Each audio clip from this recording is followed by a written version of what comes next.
Hi, third graders. Thank you for coming back and joining us for Tuesday, week 14, solutions for your DMA. Remember, these are very important to making sure that you come back each day and review the skills that we've been working on a constant basis. So make sure you come back every day and double check these. So let's take a look at the first problem. It's an input-output table. And this row or column is our input, and this is what our output is, or the answer in this particular case. It tells us that our rule is to multiply by 3. That's what we call a rule. So the rule is that whatever we're using to input, the output is going to be multiplied by the input by 3 for the output. So we know that when we multiply 3 groups of 3, 3 groups of 3 is going to give us 9. Now, sometimes input-output tables are going across this way, and they go from input to output this way. But in this case, we're going from left to right, not up to down. So 3 times 4, or 4 groups of 3. Another group of 3 added to 9. 9 and 3 more would be 12. 5 groups of 3. We can use the 4 times 3 and add one more group of 3, which is going to be 15. Or we can think about it as 3 groups of 5 and use the order property.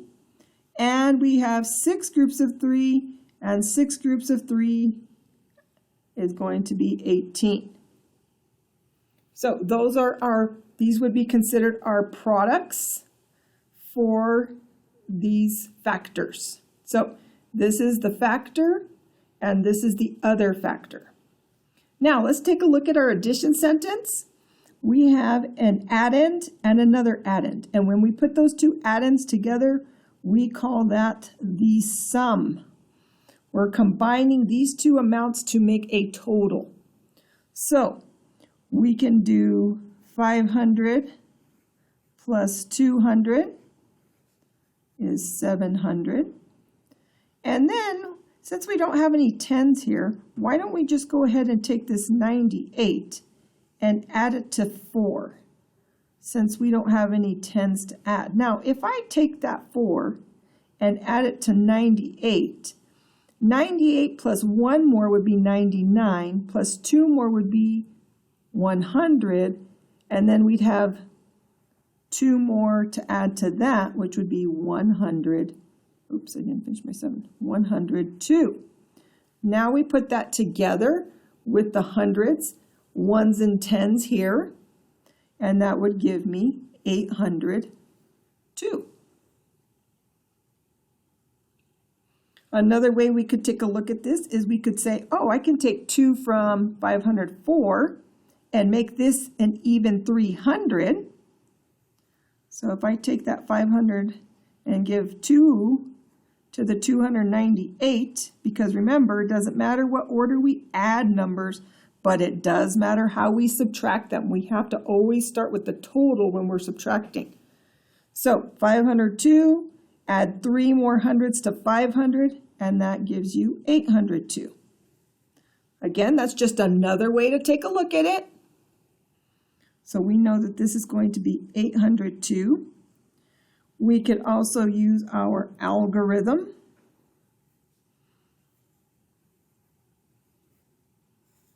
So I know that 8 plus 4, 8 plus 2 is 10. So if I add another 2, that's going to be 12.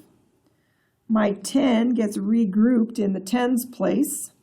And I have 90 and one more 10, which is going to give me 100. Meaning all of the tens that I just added are going to get regrouped here as 100. So now I have 500 plus 200 is 700, plus the 100 that I regrouped from my tens is going to be 800. So 802. Again, it's always good to have many different strategies so that you can check and make sure that you're doing it correctly. We have a bar graph here. If you look at the scale, it says number of days. We're going by intervals or groups of 1. There were 4 sunny days last week. There were 3 windy days last week. And there were 3 rainy days last week. Now, we need to look at our question. It says, what was the weather mostly like last week? So this doesn't have anything to do with any of our numbers. We're just looking at the bars and the height of the bar to say, oh, okay, the information tells us that Sunday had the most number of days, and so most of the weather was sunny. And I guess I don't need to capitalize it because it's not a proper noun. So we're going to just say sunny in this particular case. We need an addition sentence that is the same as 6 groups of 3. So if I look here, I have 1, 2, 3, 4, 5, 6 groups of 3. So 6 groups of 3 is the same as 3 plus 3 plus 3 plus 3 plus 3 plus 3. Now, this would be the same as 3 groups of 6. This would be 3 groups of 3. Now, if I doubled this, I would actually, because this is this part, if I double this, I would actually get 6 groups of 3. And this is 2 groups of 6. So our answer for this particular is going to be B. Now, you can still find the answer using 6 plus 6 plus 6, but that does not match what they're asking you for necessarily here.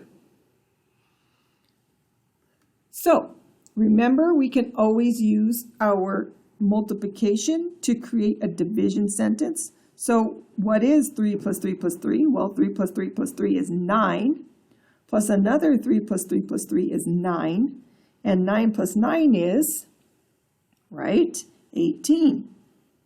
So I can write a division sentence and say 18 divided into 6 groups gives me 3 in each group.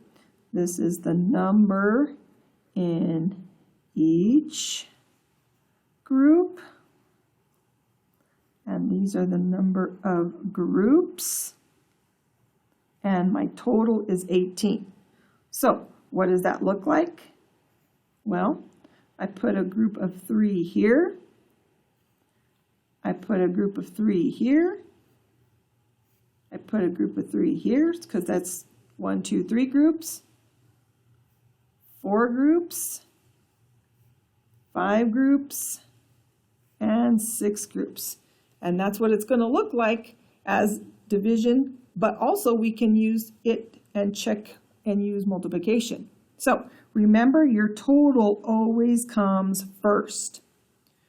Okay, today we are going to be meeting and we're going to be taking our Illuminate test. But here is going to be your starter question, our question of the day. It says, if we had 100 and we were dividing it into groups of 20, how many groups of 20 could we make? So let's think about that. I want you to think about using repeated subtraction and think about how you could use what you know about division and using repeated subtraction to figure out how many groups of 20 you can make if there were 100. So for example, if there were 100 pieces of paper and you stacked them into piles of 20s, how many piles would you have? So that's going to be our starter question. And once you get logged in, or once you click on the chat, you will notice that that's going to be in your question of the day. So see you during our meeting and during our Illuminate test. And I know you'll do well because you guys have been really focused on making sure you know your multiplication and division. See you soon.